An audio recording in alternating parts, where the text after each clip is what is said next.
Hello students, हम लोग class 6 का ज्योग्राफी पढ़ रहे थे और चैप्टर नंबर 5 तक पढ़ लिए। तो अब हमारा चैप्टर नंबर 6 है। अब हम लोग धीरे धीरे, आप नोटिस कर रहे हैं, चैप्टर धीरे धीरे ब्रॉड से नैरो हो रहा है। मतलब पहले हम लोग क्या पढ़ रहे थे? Solar system, universe. फिर सोलर सिस्टम के बाद हम लोग क्या पढ़े? चैप्टर नंबर 2 क्या पढ़े? चैप्टर नंबर 2 क्या पढ़े हम लोग? चैप्टर का नाम भी नहीं मालूम है। उसके बाद चैप्टर नंबर 3 क्या पढ़े? मैप। फिर चैप्टर नंबर 4 क्या पढ़े? Motions of the earth. Chapter number 5 क्या पढ़े? Major domains of. हाँ, तो अभी हम लोग जो पांचों चैप्टर पढ़ रहे थे उसमें क्या पढ़ रहे थे? धीरे धीरे हम लोग मतलब अर्थ के बारे में पूरा जानकारी ले रहे थे। अब अर्थ के बाद हम लोग पार्टिकुलर पे आएंगे, सिर्फ इंडिया, है ना। तो अभी हम लोग पूरा अर्थ पढ़ रहे थे, अब हम अपने कंट्री इंडिया के बारे में पढ़ेंगे, ठीक है। तो देखिए, इंडिया के बारे में सबसे पहले थोड़ा सा ग्लिम्स देख लीजिए इंडिया का। इंडिया एक पेनिनसुला है। पेनिनसुला का मतलब क्या होता है? जो सी साइड में वाटर से कवर। हाँ, एक साइड जो है मतलब लैंड रहेगा, बाकी 3 साइड से वाटर रहेगा। तो इंडिया के 3 साइड से कौन कौन वाटर है? अरेबियन सी, इधर है अरेबियन सी, नीचे इंडियन ओशन और राइट साइड में बे ऑफ बंगाल, है ना। और ऊपर से पूरा लैंड है एशिया का कवर, इसलिए इंडिया एक पेनिनसुला है। इंडिया का जो एरिया है ये 7th पोजीशन पर है ना। रसिया, चाइना, ब्राजील, है ना, और कौन है? अमेरिका, कनाडा और फिर ये आपका ऑस्ट्रेलिया, उसके बाद इंडिया। तो इंडिया जो है 3.28 मिलियन स्क्वायर किलोमीटर एरिया है इसका, ठीक है। उसके बाद जो है इंडिया का एक्सटेंशन कहां से कहां तक है? अगर नॉर्थ टू साउथ देखा जाए तो कश्मीर से लेके कन्याकुमारी 302,000 किलोमीटर है, और ईस्ट टू वेस्ट देखा जाए तो 2900 किलोमीटर अरुणाचल प्रदेश से लेके रन ऑफ कच्छ गुजरात में, है ना, वेस्ट टू ईस्ट, ठीक है। तो नॉर्थ टू साउथ और वेस्ट टू ईस्ट में ज्यादा फर्क नहीं है, मात्र 300 किलोमीटर का फर्क है ना। ये सेकंड मोस्ट पॉपुलस कंट्री है, वेरी सून फर्स्ट होने वाला है ना। तो बधाई हो, हम लोग फर्स्ट हो चुके हैं। अभी इंडिया जो है चाइना को पीछे छोड़ते हुए, क्योंकि चाइना में भी कोरोना की वजह से बहुत ज्यादा डेथ हुआ था और भी बहुत सारा उसमें वायरस बन गया था, तो उससे बहुत ज्यादा डेथ हुआ था। तो इंडिया अभी के 24 की रिपोर्ट में इंडिया फर्स्ट हो चुका है पॉपुलेशन में, ठीक है। नेक्स्ट, अब देखिए, इससे आपको समझ में आएगा इंडिया और चाइना का इसमें डिटेल इसमें दिखाया हुआ है। प्रेजेंट पॉपुलेशन ये दिखाया हुआ है 2023 का 144 करोड़, ये 143 करोड़ देखिए आ चुका है इंडिया। तो इसमें आपको यही दिखा रहे थे, ये आपका देखिए अरेबियन सी है, इंडियन ओशन है, बे ऑफ बंगाल, 3 साइड से पानी है, ऊपर से पूरा जमीन है। तो ये कौन सा कंट्री है? पेनिनसुलर कंट्री है। उसके बाद जो है आपको ये नॉर्थ से लेके साउथ तक का जो डिस्टेंस है, अगर आप बाइक से जाओगे नॉर्थ से लेके साउथ पूरा कवर करोगे, कश्मीर से कन्याकुमारी गाना सुने ना मूवी में, हाँ, वो 3200 किलोमीटर है, ठीक है। और आपका वेस्ट टू ईस्ट जाओगे तो हाँ, जो कॉर्नर है आपको नाम याद रखना है, कश्मीर से कन्याकुमारी और ये हाँ अरुणाचल प्रदेश। नेक्स्ट, अब आ जाइए दूसरा टॉपिक हमारा इंडिया का बेसिक हम लोग ग्लिम्स देख लिए। अब हमारा लोकेशनल सेटिंग देखना है कि इंडिया है कहाँ पे। तो देखिए, पूरे वर्ल्ड मैप में इंडिया है कहाँ पे? सबसे पहले देखिए, ये आपका क्या है? इक्वेटर, और ये आपका ट्रॉपिक ऑफ कैंसर, है ना। तो इक्वेटर से ऊपर है तो नॉर्दर्न हेमिस्फीयर में है, और ट्रॉपिक ऑफ कैंसर करीब करीब 50% इसको मतलब बीचों बीच जाता है इंडिया का, है ना। और टोटल 8 स्टेट्स को कवर करते हुए जाता है। कौन कौन स्टेट्स हैं? गुजरात, राजस्थान, एमपी। उसके बाद इधर से आपका ये दोनों स्टेट है, ये दोनों स्टेट कौन सा है? छत्तीसगढ़, झारखंड, वेस्ट बंगाल, त्रिपुरा और मिजोरम। तो 8 स्टेट से कवर होकर जाता है। उसका भी फोटो है, दिखा दूंगा लास्ट में। तो इंडिया जो है नॉर्दर्न हेमिस्फीयर में क्यों है? क्योंकि इक्वेटर से ऊपर है ना। और ट्रॉपिक ऑफ कैंसर जो है एकदम बीचों बीच जाता है, इससे साउथ नॉर्थ के बीचों बीच जा रहा है, दिख रहा है आपको।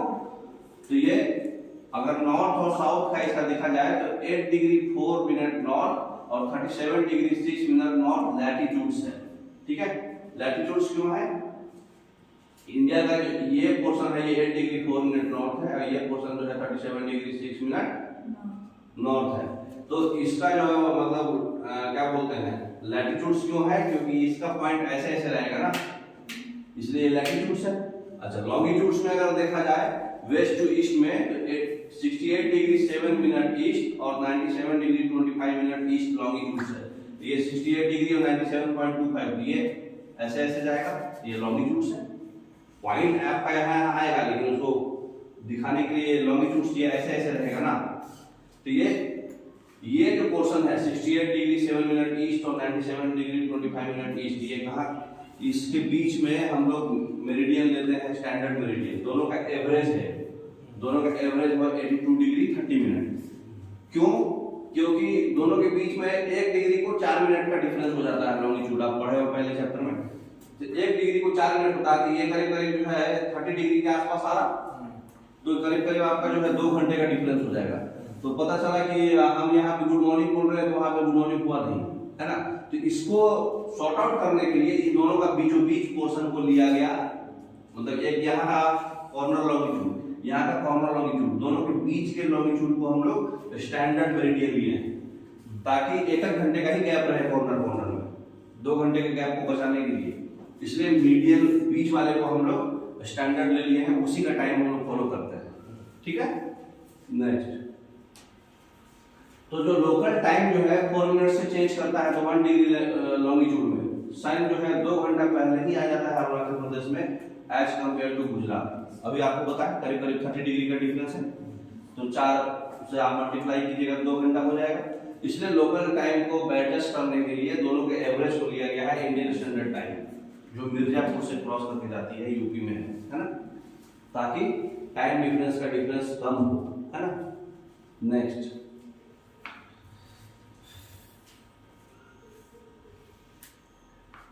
अब हमारे पढ़ना है कि नेबरिंग कंट्रीज कौन कौन है इंडिया में, ठीक है। नेबरिंग कंट्रीज में सबसे पहले फोकस करना है लैंड लॉक कंट्री कौन कौन है। लैंड लॉक कंट्री उसको बोलते हैं जिसके एक भी साइड पानी ना हो, चारों तरफ से लैंड से घिरा हो। कौन कौन है? नेपाल और भूटान। नेपाल और भूटान हमारा land lock country, neighbouring countries है ना। उसके बाद हमारा आइलैंड्स कौन कौन है नेबरिंग कंट्रीज में? मालदीव सही था, चारों तरफ से पानी ही पानी, सिर्फ बीच में टापू टाइप, तो उसको आइलैंड्स बोलते हैं। और ये श्रीलंका, चारों तरफ से पानी ही पानी और बीच में टापू, बोले तो ये मालदीव और श्रीलंका हमारा कौन सा है? Islands, neighbouring country. Land lock neighbouring countries कौन कौन हो गया? नेपाल और भूटान। बाकी पेनिनसुला है। पेनिनसुला क्यों है? क्योंकि उसके मतलब इंडिया जो है जैसे इसके साथ, सॉरी इंडिया पेनिनसुला है, तो इंडिया का बाकी जो नेबरिंग कंट्री है जैसे पाकिस्तान, अफगानिस्तान, चाइना, ठीक है, फिर बांग्लादेश, म्यांमार। अब इंडिया में एक खूबी क्या है, जब इंडिया और पाकिस्तान मतलब साथ में था, तो इंडिया में खूबी क्या था कि इंडिया का एक यूनिकनेस ये है कि इंडिया का जो भी मतलब मैप है, कहीं से भी आप घुस नहीं पाओगे बिना इसके परमिशन से। क्यों? नेचुरली नहीं घुस पाओगे। यहाँ पे देखो आप, ये यहाँ पर जो है हिमालय है पूरा, ये पूरा हिमालय से कवर है, मतलब ग्रेटर हिमालय है, हिमालय, हिमाचल, शिवालिक, 3 लेयर है उसका। उसके बाद इधर से पूरा पानी है, समुद्र है ना। इधर से भी मतलब एक अफगानिस्तान पाकिस्तान से आदमी घुस जा रहा है, लेकिन पहले जब पाकिस्तान था तो उसके पहले भी एक हिंदू कुश था, है ना। हिंदू कुश था, तो लेकिन कुछ लोग बोलते हैं कि अफगानिस्तान तो पाकिस्तान का नेबरिंग कंट्री, इंडिया का कहा, लेकिन इंडिया का यहाँ पे थोड़ा सा टच करता है ना। इसलिए इंडिया बाउंड्री शेयर करता है अफगानिस्तान से। तो पहले हिंदू कुश था, तो इससे भी मतलब घुसना आसान नहीं था, नेचुरली मतलब ब्लॉक था। और इधर से भी आपका पानी ही पानी है, इधर से भी पानी ही पानी, समुद्र है। तो इससे मतलब क्या है, इंडिया चारों तरफ से, इसका यूनिकनेस ऐसा है कि एक तरफ से माउंटेन से घिरा हुआ है, एक तरफ से अरबियन सी है, एक तरफ से बे ऑफ बंगाल है, एक तरफ से इंडियन ओशन है। तो किसी को भी आने के लिए मतलब डायरेक्ट आसानी से नहीं घुस पाएगा इंडिया के पास। ये यूनिकनेस है इंडिया की, है ना, नेचुरली, है ना। अच्छा, ये आप याद रखोगे, अफगानिस्तान, पाकिस्तान, श्रीलंका, बांग्लादेश, चाइना, भूटान, नेपाल, म्यांमार, याद रहेगा। मालदीव और श्रीलंका जो है आपका आइलैंड्स नेबरिंग है, और ये नेपाल, भूटान जो है लैंडलॉक है। और बाकी तो आप मैप माइंड में कर लो, मैप माइंड में रहेगा तो आपको मालूम रहेगा, ठीक है। नेक्स्ट,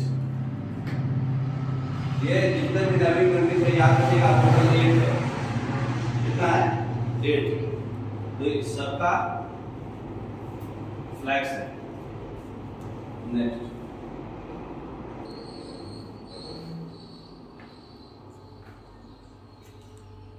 अब हमारा है पॉलिटिकल डिवीजन। पॉलिटिकल डिवीजन और फिजिकल डिवीजन में क्या अंतर होता है? आप देखिए, मतलब चीजें जब बहुत ज्यादा हो जाता है, एक आदमी से नहीं समझता है तो उसको बांट दिया जाता है कि हाँ तुम समझ लो, थोड़ा थोड़ा तुम समझ लो, है ना। तो उसी तरह से एडमिनिस्ट्रेशन के हिसाब से सबको बांट के दिया गया है कि भाई पहले मतलब स्टेट्स में बांट करके दे दिया गया, यूनियन टेरिटरीज में बांट करके दे दिया गया, फिर स्टेट्स को भी अगर नहीं समझ रहा है तो उसको डिस्ट्रिक्ट में बांट दिया गया, डिस्ट्रिक्ट नहीं समझ रहा है तो उसको ब्लॉक्स में दे दिया गया, पंचायत में दे दिया गया। तो उस तरह से बांटा हुआ है। तो ये सरकार गवर्नमेंट अगर जो बांट करके जो बनाई है लैंड बाउंड्री, उसके बारे में जो हम लोग मैप में पढ़ते हैं उसको पॉलिटिकल बोलते हैं। जो नेचुरली ऑटोमेटिक होता है उसको हम लोग बोलते हैं फिजिकल, है ना। जैसे रिवर्स है, ओशंस है, सीज है ना, माउंटेन्स है, हिल्स है ना, प्लेट्यूज है, वो सब। तो अभी हम लोग क्या कर रहे हैं, ये गवर्नमेंट बांट के दी है, ठीक है। तो एट प्रेजेंट गवर्नमेंट जो है 28 स्टेट्स है। पहले क्या था, 29 स्टेट्स था। लेकिन अब क्या कर दिया गया, जम्मू कश्मीर में 2 स्टेट्स जो है उसको यूनियन टेरिटरी में डाल दिया गया। पहले ये जम्मू कश्मीर अकेला था, अब उसको क्या कर दिया गया, लद्दाख और कश्मीर को 2 यूनियन टेरिटरीज में बांट दिया गया, ठीक है। तब एक स्टेट तो हमारा खत्म हो गया, ये जम्मू कश्मीर अब स्टेट नहीं है, तो अब ये 28 स्टेट्स हो गया। पहले क्या था, यूनियन टेरिटरी 7 था, अब ये 2 यूनियन टेरिटरीज एक्स्ट्रा ऐड हुआ, लद्दाख और जम्मू एंड कश्मीर। कश्मीर जम्मू कश्मीर स्टेट नहीं, अब स्टेट नहीं रहा। अब अपडेट हो जाओ, 2024 में हुआ। तो 29 स्टेट्स था पहले, अब 28 स्टेट्स है। जम्मू कश्मीर को बांट दिया गया लद्दाख और कश्मीर में, और लद्दाख और कश्मीर को यूनियन टेरिटरी में डाल दिया गया, ठीक है। अब यूनियन टेरिटरी पहले 7 था, अब 2 ऐड हो गया, लद्दाख और कश्मीर, तो 9 होना चाहिए। लेकिन एक क्या कर दिया गया, यहाँ पर 2 है, दादर और नगर हवेली और दमन एंड दीव, दोनों को एक ही यूनियन टेरिटरी में ले लिया गया, ठीक है। तो दादर और नगर हवेली और दमन एंड दीव दोनों जो है छोटा छोटा है, तो उसको यूनियन टेरिटरी में ले लिया गया। यूनियन टेरिटरी और स्टेट में क्या अंतर होता है, स्टेट में आप इंडिपेंडेंट हो, इंडिपेंडेंटली अपना सरकार चला सकते हैं, लेकिन यूनियन टेरिटरीज में लेफ्टिनेंट गवर्नर एक बनाया जाता है और वो टोटली कंट्रोल किसका रहता है, यूनियन का। मतलब उसमें सारा डिसीजंस यूनियंस लेगी, मतलब सेंटर लेगी, है ना। तो इसलिए यूनियन टेरिटरी जो है 7 to 9 होना चाहिए था, अभी 8 हो गया, क्योंकि दादर और नगर हवेली और दमन एंड दीव एक ही हो गया। राजस्थान सबसे एरिया वाइज सबसे बड़ा स्टेट है। पहले एमपी था, लेकिन एमपी छत्तीसगढ़ में बढ़ गया, तो अब वो छोटा हो गया, तो राजस्थान सबसे ज्यादा है। सबसे स्मॉलेस्ट कौन है, गोवा, सेकंड पे एमपी है। फिर स्टेट जो है सिर्फ और सिर्फ जनरली जो है लैंग्वेज के बेसिस पे ही अभी मेनली डिवाइड किया जा रहा है। 1956 में सबसे पहले डिवाइड हुआ था आपका आंध्रा, और ये आंध्र प्रदेश स्टेट बना था सेपरेट, है ना, साउथ में। तो लैंग्वेज में सबसे पहले बना था। उसके बाद जितना भी डिवीजन हो रहा है मेनली लैंग्वेज के आधार पे हो रहा है, लेकिन डाइवर्सिटी अलग अलग है, लैंग्वेज भी है, लैंड फॉर्म्स भी है ना, और आपका क्या बोलते हैं बैरियर्स वगैरह भी है, रिवर्स वगैरह भी है, कुछ अलग अलग डाइवर्सिटी देख के भी बनाया गया था स्टेट, लेकिन मेनली लैंग्वेज है, ठीक है। नेक्स्ट, तो फिजिकल बाउंड्री अब आपका पढ़ रहा है। फिजिकल बाउंड्री जो नेचुरल ज्योग्राफिकल फीचर्स होगा उसके आधार पे, तो फिजिकल बाउंड्री में जो हिमालय जो है नॉर्थ में है, वेस्ट में आपका अरबियन सी है, ईस्ट में आपका बे ऑफ बंगाल है, साउथ में आपका इंडियन ओशन है। देख चुके हैं आप, अब उसके बारे में थोड़ा डिटेल पढ़ लो आप। तो नॉर्दर्न माउंटेन्स जो भी है उसमें जो है northern mountains, northern plains, great Indian desert और पेनिनसुलर, ये इसके बारे में पहले देखिए। ये पोर्शन जो है ये हिमालय है, ये नेपाल का दिखाया नहीं है, ये हिमालय इसमें पूरा कवर किया है ना। इसमें सबसे आउटर नॉर्दर्न हिमालय जो है उसको बोलते हैं हिमाद्री, ग्रेटर हिमालय, है ना। Greater Himalaya, northern Himalaya, outer Himalaya, Himadri जो बोलो, जो इसके बीच का है, इसका जो सबसे आउटर हिमालय है उसका साइज हाइट बड़ा रहेगा, सबसे बड़ा। उससे मीडियम हाइट का जो आएगा उसको क्या बोलेंगे हम, हिमाचल, ठीक है। और सबसे लोअर साउदर्न हिमालय जिसको बोलते हैं, साउदर्न हिमालय सबसे नीचे में रहेगा, वो सबसे छोटा रहेगा एज कंपेयर टू वो। तो 3 बहन है, बहन बोलो चाहे भाई बोलो, जो है ना। तो सबसे नीचे वाला जो होगा वो कौन होगा, साउदर्न हिमालय, जिसको हम लोग बोलते हैं शिवालिक, हिमाद्री, हिमाचल, शिवालिक, ग्रेटर हिमालय, मिडिल हिमालय और लेसर हिमालय। ठीक है, तो ये तीन आपका जो है कवर किए हुए है पूरा लाल कलर से आपको दिख रहा है हिमालय। तो आपका नॉर्दर्न माउंटेन्स में हिमाद्री, हिमाचल और शिवालिक, ठीक है। उसका और भी नाम है, greater Himalaya, middle Himalaya, lesser Himalaya, ठीक है। अच्छा, या फिर आउटर हिमालय या फिर नॉर्दर्न हिमालय, नीचे वाले को सदर्न हिमालय। अब इसके ठीक नीचे साउथ ऑफ नॉर्दर्न प्लेन्स को क्या बोला जाता है, just south of northern mountain या फिर जस्ट साउथ ऑफ हिमालय। तो नॉर्दर्न प्लेन्स जो है जस्ट इसके नीचे है, देख रहे हैं आपको हरा कलर का, नॉर्दर्न प्लेन जो है जस्ट माउंटेन के नीचे है साउथ में, ठीक है। तो नॉर्दर्न प्लेन जो हरा कलर का है, ये एरिया में आप एग्रीकल्चर आसानी से कर सकते हो, ज्यादा हाइट नहीं है ना, और आपका क्या बोलते हैं रिवर्स भी ज्यादा इसमें ज्यादा है, तो आपको पानी भी मिल जाएगा, फर्टाइल सॉइल भी रहेगा, फ्लूवियल डिपॉजिट ज्यादा है इधर, है ना। तो नॉर्दर्न प्लेन्स इस मामले में आपका बढ़िया है। फिर ग्रेट इंडियन डेजर्ट जो है, जिसको थार डेजर्ट बोलते हैं, ये उसके ठीक बगल में है, उसके साउथ में, ठीक है। उसके बाद जो है आपका पेनिनसुलर है। अब ये देखिए, ये एरिया जो है इसको हम लोग बोलते हैं कोस्टल एरिया। कोस्टल एरिया किसको बोलते हैं, इसके जस्ट बगल में है वेस्टर्न घाट। वेस्टर्न घाट भी क्या है, पहाड़ है ना, हिल्स है। तो वेस्टर्न घाट है इधर, और इधर है आपका ईस्टर्न घाट। तो वेस्टर्न घाट और समुद्र है इधर, तो कोई भी पहाड़ और समुद्र के बीच के एरिया को हम लोग कोस्टल एरिया बोलते हैं, ठीक है। तो पहाड़ और समुद्र के बीच का एरिया है ये, तो ये आपका वेस्टर्न कोस्ट है, ये आपका ईस्टर्न कोस्ट है। अब दूसरा चीज ये है, जो वेस्टर्न घाट है वो कंटिन्यूअस है और मोटा है, ठीक है। तो इसका जो वेस्टर्न कोस्ट होगा वो पतला होगा, ठीक है, क्योंकि ये मोटा है, ये समुद्र है, तो मतलब कम ही डिपोजिट हो पाएगा ये। तो जो वेस्टर्न कोस्ट है वो पतला होगा, कंटिन्यूअस होगा लेकिन पतला होगा।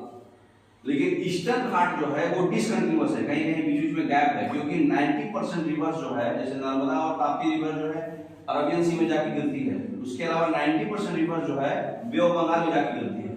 तो बे ऑफ बंगाल में ईस्ट फ्लोइंग रिवर से सारा ईस्ट की तरफ जा रहा, तो इसकी वजह से क्या है, कहीं कहीं गैप है ईस्टर्न घाट में। तो ईस्टर्न घाट जो है पतला भी है और गैप भी है। ईस्टर्न घाट पतला है तो ईस्टर्न कोस्ट मोटा होगा, है ना, समझ रहे हो उल्टा। तो ईस्टर्न कोस्ट आपका मोटा होगा और वो डिसकंटिन्यूअस होगा, कहीं कहीं गैप होगा, ठीक है।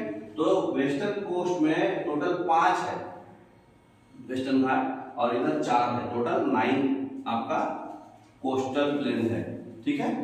सबका नाम है आपको दिखा दूंगा, ठीक है। और ये बीच का जो एरिया है, ये वाला ट्रायंगुलर पोर्शन, ये प्लेट्यू एरिया है, डेक्कन प्लेट्यू, है ना। तो ये प्लेट्यू एरिया है, मेन पेनिनसुलर एरिया यही है, ट्रायंगुलर शेप का है। नेक्स्ट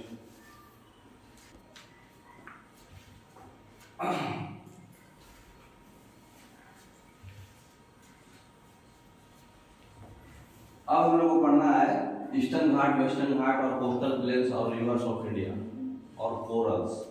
तो देखिए, अभी हम आपको बताया था ना मैप में कि वेस्टर्न घाट के वेस्ट में और ईस्टर्न घाट के ईस्ट वो कोस्टल प्लेन होता है, क्योंकि समुद्र और पहाड़ के बीच का एरिया को कोस्टल प्लेन बोलते हैं, ठीक है। तो वेस्टर्न कोस्टल प्लेन जो है पतला है, अभी बताया आपको, क्योंकि वेस्टर्न घाट मोटा है और कंटिन्यूअस है, और ईस्टर्न कोस्टल प्लेन जो होगा ब्रॉडर है, क्योंकि ईस्टर्न घाट पतला है और डिसकंटिन्यूअस है, ठीक है। तो उसका उल्टा होगा ये। महानदी गोदावरी, कृष्णा, कावेरी, ये सब बे ऑफ बंगाल में जाके गिरती है, इसलिए वो डेल्टा भी बनाती है, सुंदरबन डेल्टा। डेल्टा कैसे बनता है, डिपोजिशन रिवर्स में क्या है, एक बार मैप दिखाइए। और नर्मदा और ताप्ती जो है अरबियन सी में जाकर गिरती है, अभी आपको बता चुके हैं। एक बार पहले ये टॉपिक आप कवर कर लीजिए, फिर हम आपको समझाते हैं डेल्टा कैसे बनता है डीप में, है ना। नेक्स्ट अब देखिए, कोरल और कोरल रीफ्स क्या होता है। होता क्या है, कोरल्स जो है कुछ भी नहीं है, मैराइन एनिमल्स का छोटा छोटा स्केलेटन है, और जो स्केलेटन उसका होता है उसको हम लोग पॉलिप्स बोलते हैं। तो एक बार जो मतलब मैराइन एनिमल्स है वो स्केलेटन बनाया, जैसे कछुए के ऊपर करा था ना कवर, वो उसी तरह से स्केलेटन बना देता है, उसको पॉलिप्स बोलते हैं। अब ये पॉलिप्स एक बार छोड़ दिया, उसके बाद अगला कोरल जो जन्म लिया वही पॉलिप्स के ऊपर जन्म लिया, तो फिर वो पॉलिप्स छोड़ा, ऐसे ही छोड़ते छोड़ते छोड़ते छोड़ते एक बड़ा सा चट्टान टाइप टापू टाइप बना दिया। ठीक है, तो इससे जो लक्षद्वीप आइलैंड है इसी से बना है और कुछ भी नहीं है उसमें, जो इसलिए उसको कोरल रीफ्स बोलते हैं, क्योंकि वो कोरल्स क्या करे, मैराइन एनिमल्स है वो पॉलिप्स छोड़े, फिर उनका एक कवरिंग आया, फिर उसके ऊपर फिर एक पॉलिप्स आया, फिर पॉलिप्स आया, होते होते होते एक मोटा सा टापू टाइप बन गया। ठीक है, तो उसी तरह से पॉलिप्स जो है मतलब हार्ड स्केलेटन ग्रो करते करते करते करते एक कोरल आइलैंड बना दिया। तो आइलैंड्स क्या होता है, चारों तरफ से पानी, बीच में एक टापू बन गया, है ना। तो ये जो लक्षद्वीप आइलैंड्स है ये अरबियन सी में है और केरला के ऑफ कोस्ट में है कोरल आइलैंड्स है, क्योंकि ये कोरल पॉलिप से ही बनते बनते बना है। ठीक है, तो कोरल रीफ जो है एक अंडर वाटर इकोसिस्टम होता है, जो कि उसमें क्या होता है, रीफ बिल्ड हो जाता है। कोरल रीफ मतलब समझते हैं ना, रीफ एक कॉलोनी टाइप बन जाता है उनका कोरल पॉलिप्स का, और साथ में कैल्शियम कार्बोनेट आपस में जुड़ते चल जाता है। तो जितने भी कोरल रीफ्स होते हैं वो स्टोनी कोरल से बनते हैं, जिनका पॉलिप जो है हमेशा ग्रुप्स में क्लस्टर होते चल जाता है। तो समझ रहे हैं, तो यही कोरल रीफ्स कहलाता है। तो लक्षद्वीप आइलैंड कोरल आइलैंड्स को इसलिए बोला जाता है। नेक्स्ट, अब है इंपॉर्टेंट टर्म समझने के लिए, जैसे आपका ट्रिब्यूटरी है। ट्रिब्यूटरी को ऐसा हम लोग नदी होता है जो नदी में ही जाकर के फ्लो कर जाए। ठीक है, मेन नदी में जाकर के चाहे लेक्स में, ये कभी भी आपको डायरेक्टली समुद्र में और ओशन में नहीं जाएगा, सीज में ओशन में नहीं जाएगा। तो ट्रिब्यूटरी एक हिंदी में बोला जाता है सहायक नदी, है ना, छोटा छोटा नदी। तो ट्रिब्यूटरी जो है मेन स्टेम रिवर है, जो मतलब जो आजू बाजू सराउंडिंग ड्रेनेज बेसिन जो सरफेस वाटर का रहता है चाहे ग्राउंड वाटर का, उससे जो है लीड करते हुए फिर फाइनली ओशन में जाके गिरेगा। ठीक है, जैसे सुंदरबन डेल्टा जो है ये वर्ल्ड का सबसे बड़ा लार्जेस्ट डेल्टा है। कोरल जो है पॉलिप्स का ही, स्केलेटन्स का ही ग्रुप है। सुनामी मतलब क्या होता है, जो जापानीज में एक हार्बर वेव्स आया था, ये बहुत ही बड़ा सी वेव्स था जो अर्थक्वेक की वजह से आया था, उसका नाम दिया गया है सुनामी, है ना। जैसे बेसिक टर्म है। ठीक है, तो आपको हम अभी थोड़ा सा और डीप समझा देते हैं, एक बार वो वाला चलाइए।